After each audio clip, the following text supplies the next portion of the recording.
What is up, guys? It's your boy Rick Kakis, and today we've got some brand spanking new Destiny 2 news, courtesy of the Bungie weekly update that has just gone live, revealing official information. And so, let's get started. And first things first, what's been going on this week? Well, in-game, really not much. In fact, pretty much nothing. Solstice of Heroes ended. It's a pretty standard week. However, outside of the game, there's some very important information that came out. But before we get to that, guys, I got something big and hairy to show you.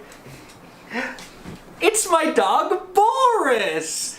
Now listen, Boris can get away with being a big hairy beast, but you, maybe not so much. Which is why you need today's sponsor, Manscaped, and the brand new Handyman Compact Face Shaver. It's the perfect tool for guys on the go. Small, compact, sleek. It's easy to transport, rechargeable battery, waterproof, and it comes with 2 blades. We got the long hair leveler, which can handle up to 3 days of growth, and the standard foil trimmer for that close shave. Even for guys like me with a beard, it's great to get those scraggly cheek hairs so I don't look like an absolute degenerate. Guys, if you want to get the Handyman for yourself, do I got the deal for you? Because if you click the link in the description down below, you're going to get 20% off your purchase and free international shipping. Get this thing.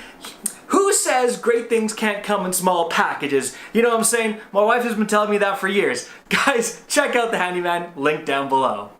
Alright, now as for the info, yesterday Bungie actually released an article detailing balancing changes coming next season. Specifically, they talked about a bunch of exotic armor pieces getting buffed and then some ability tuning. So Arc Titans nerfed specifically for PvP, Suspend for Strand was nerfed quite a bit. However, other parts of Strand like Tangles were buffed. If you want to see a full breakdown of those changes, check out the video I made it linked up above.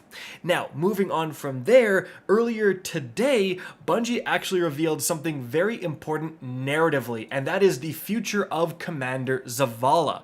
So I'm sure most of you guys know this already, but the original voice actor of Zavala, Lance Reddick, tragically passed away this year, and he was an absolute force within the community. He actually played Destiny all the time, was interacting with the community, such a fantastic human being, and it was a real tragedy that he passed away. And this led to a lot of questions as to how Bungie would handle Commander Zavala's character in-game. Would he be regulated to a side character? Would Bungie have to change the narrative to have Commander Zavala killed in-game? Well, today we found out the answer because the voice of Zavala has officially been recast. Keith David, a prolific actor, he's actually known for being the voice of the Arbiter from the original Halo franchise. He is going to be the new voice of Zavala. In fact, Bungie says specifically that he will voice Zavala in the final shape and beyond. So narratively, that's actually an important piece of information. Zavala will not only be present in the final shape, but will also be an important character going forward in the next chapter of Destiny. So I have no doubt that Keith David will do a fantastic job, but obviously it's going to take some getting used to not having Lance Reddick as the voice of Zavala. But that is the news for you guys. Now, moving on from there, let's get into the brand new information within the TWAB.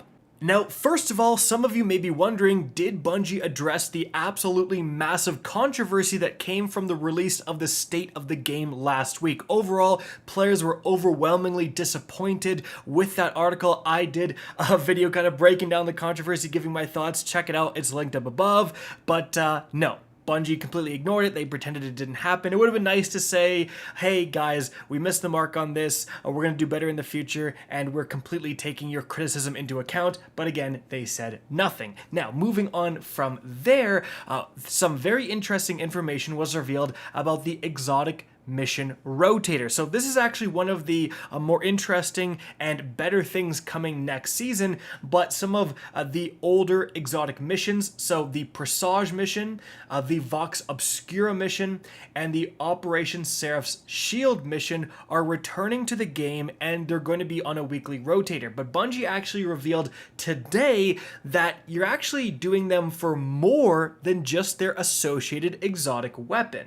So, first of all, they provide these goals for the Exotic Mission Rotator, and then they say to support these goals and so that we can continue to add content to this rotator in the future, we needed to create rules and modify how these activities will work. So, exotic weapons entering the playlist will become craftable.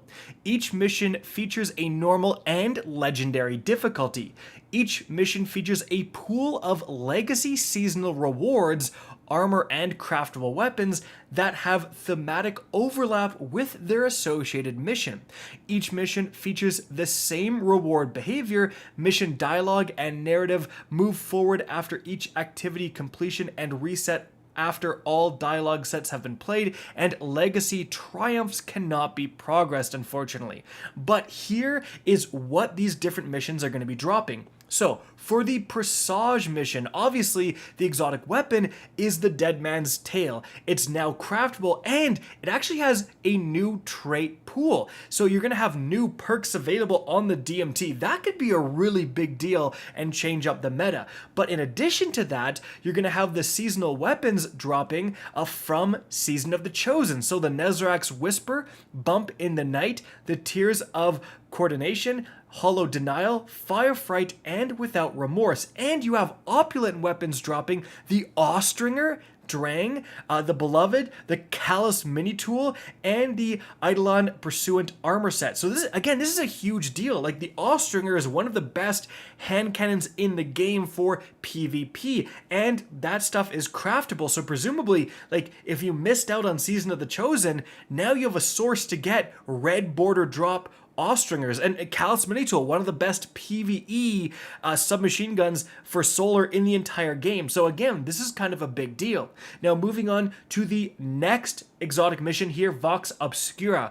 The weapon is the Dead Messenger grenade launcher, but again, it's now craftable and it has an additional trait it can get. The seasonal weapons are going to be the Explosive Personality, the Recurrent Impact, the Under Your Skin, the Sweet Sorrow, the Thoughtless, and the Peace of Mind. Certainly, like, the Peace of Mind, great pulse rifle. The Tusked Allegiance armor set is going to be featured as well. Now, these do require certain ownerships of DLCs, I should mention, but moving on, we have the Operation Seraph's Shield mission. So the exotic weapon is going to be the Revision 0, still craftable, no changes there. The armor and weapons are from Season of the Seraph. So the seasonal weapons are the Fire and Forget, the Tripwire Canary, the Disparity Path of Least Resistance, Judgment of Kelgarath, and the Retrofit Escapade.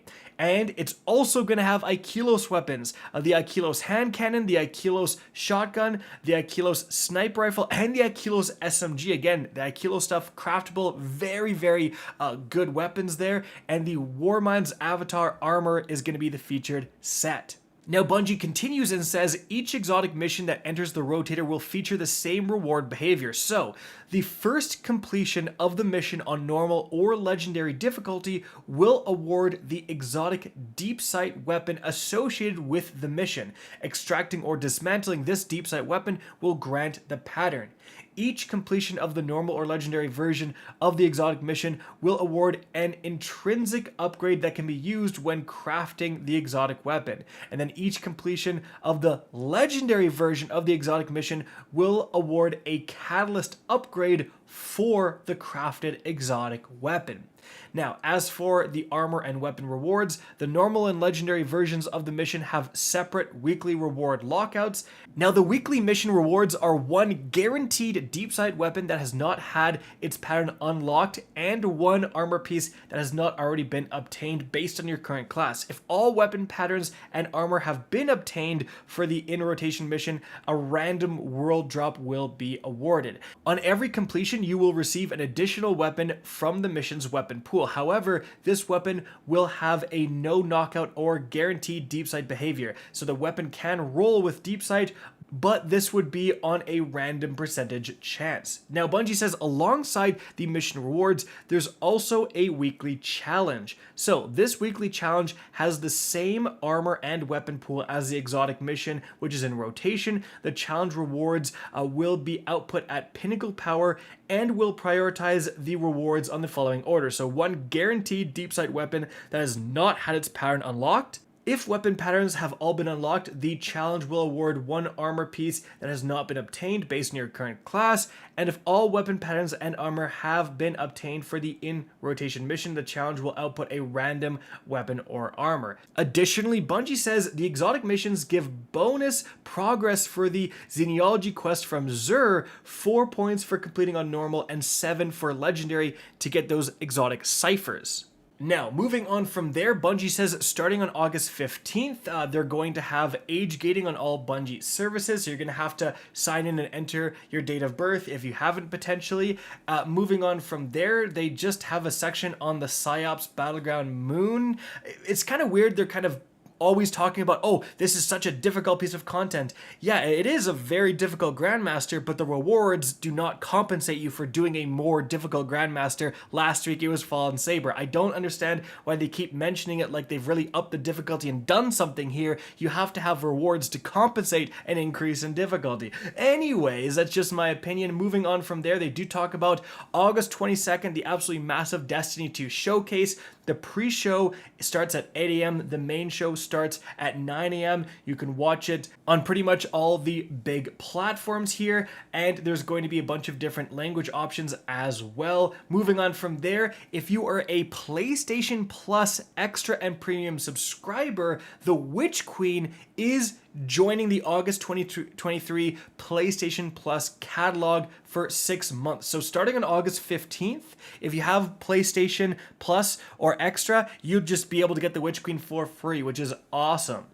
And so guys, that is it for the video. I hope you enjoyed and found this informative. If you did, please remember to help me out by simply rating and especially sharing this video. If you guys want to see more Destiny 2 content similar to this, don't be afraid to slap that subscribe button. If you want to get in touch with me and keep up to date with the latest channel activity, the best way is to follow me on Twitter at RickCacus. That is linked in the description down below. Again, I hope you enjoyed the video, and as always, have a good day.